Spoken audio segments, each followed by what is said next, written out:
공정거래위원회의 심사 불개시 결정 사실이나 피고가 제출한 증거들만으로는 이와 같은 판단을 뒤집기에 부족하다라고 하며 1심과 공정거래위원회의 판단을 뒤집었습니다.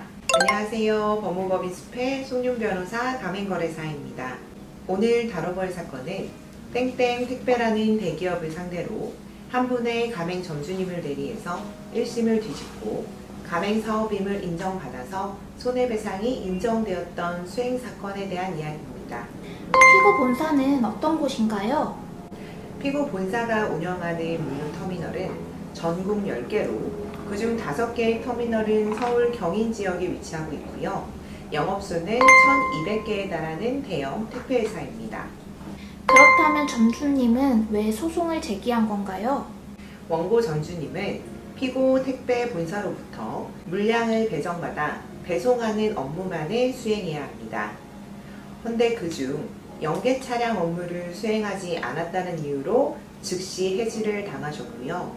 이로 인해서 있게 된 피해를 배상받기를 희망하셨습니다. 점주님은 왜 연계 차량 업무를 할 수 없었던 건가요? 이 원고의 영업소와 연계된 물류터미널 간의 거리가 170km에 달하는데요. 다른 영업소와 비슷한 금액의 배송료를 받으면서는 도저히 운행을 할 수가 없었습니다. 하면 할수록 적자고 가고자 하는 기사분을 찾기도 어려웠죠. 헌데 이를 강제하고 지키지 않으면 계약을 해지한다는 것은 거래상 지위를 남용한 것이죠. 본사의 주장은 뭐였나요? 이 사건 계약은 가맹계약이 아니기 때문에 가맹사업법이 정한 제14조의 계약 해지 절차를 거칠 필요가 없고 계약서상에 명기된 그 즉시 해지 사유에 따라서 계약 해지가 가능하다. 손해를 1원도 배상할 이유가 없다는 식의 주장이었습니다. 본사의 입장에서 이 사건 계약이 가맹계약이 되어버리면 1200명의 가맹 점주들과 위법한 계약을 체결한 격이 되겠네요? 맞습니다.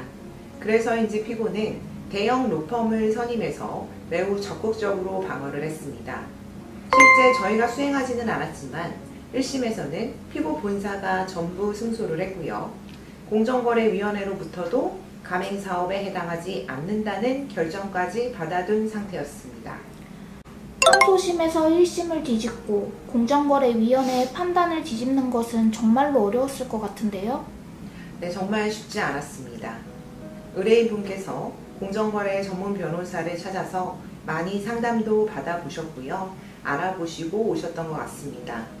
또 저희의 전문성을 믿고 의뢰를 해주셨기 때문에 담당하셨던 조희정 변호사님과 법리적으로 많은 고민을 하며 이 사업의 실질이 가맹사업이라는 점을 법리적으로 명확히 하고 특히 본사의 강력한 통제에 대해서 증거를 수집하고 일목요연하게 정리 제출을 하면서 재판부에 사업의 실체를 전달하고자 노력을 했습니다. 그렇다면 법원이 가맹사업이라고 인정한 근거는 무엇일까요?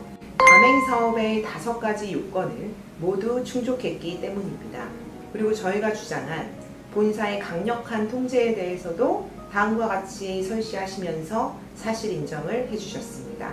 원고는 운임 결정에 대해서 피고와 사전 협의 및 승낙을 얻어야 하고 관할 책임 배송 지역 내 화물을 지정 시간 내에 배송 완료해야 하며 도착 화물의 하차나 배송을 거부할 수 없고 집하 도착 운임을 1일 단위로 보고하여야 하며 피고의 수시 감사에 응하여야 하는 등 원고가 피고의 영업 표시를 사용하여 화물 운송 영업을 하면서 피고로부터 영업 활동에 관한 통제를 정하고 있다라고 인정을 해주셨습니다.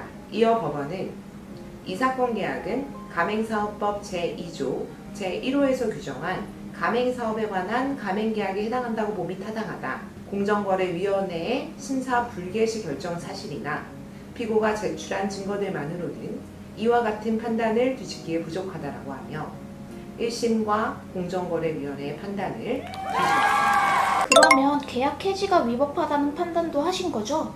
네, 맞습니다. 일반 계약과 달리 가맹계약으로 인정이 된 이상 본사라 하더라도 함부로 계약을 해지할 수는 없습니다.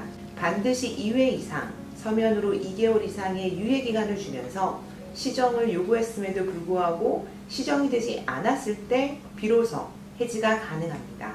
하지만 이 사건 피고 택배분사는 가맹사업법이 정한 즉시 해지 사유가 없음에도 불구하고 위 절차를 모두 생략한 채 즉시 해지를 해버린 것이죠.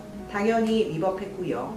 이로 인해 입은 원고의 손해를 배상할 책임이 인정되었습니다. 점주님의 피해는 어떠셨나요? 피고가 물량을 내려주지 않으니까 일을 당연히 하실 수가 없었습니다. 당연히 영업이익 상당의 손해가 발생이 되셨습니다. 이 사건 계약은 2년씩 자동 연장되는 구조였기 때문에 법원은 2년간 원고가 얻을 수 있었던 1억 3,800여만 원을 배상하도록 했습니다.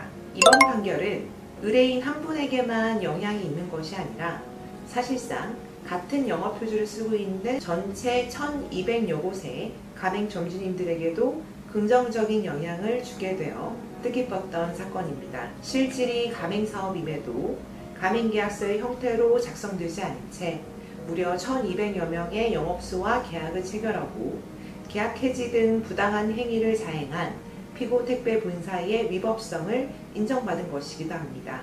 지금껏 본사의 눈치를 봐야 하는 점주님들은 혹여 소송에 참여하게 될 경우에 물량을 받지 못하거나 제한을 당할까 두려워 소송에 참여하지 못하셨지만 이 사건 판결 결과를 간절히 기다리고 있다라는 전언을 많이 들었습니다. 걱정이 많으셨던 의뢰인분은 결과를 들으시고 정말 기뻐해 주셨습니다. 부디 본사는 법원의 결정을 존중해서 향후 가맹사업법을 숙지하셔서 부당한 강요, 부당한 계약 조항의 설정, 부당한 계약 해지 등 불공정 거래 행위를 자진시정하고 재발하지 않도록 조치해서 점주님들과 상생하는 계기가 되시기를 바랍니다.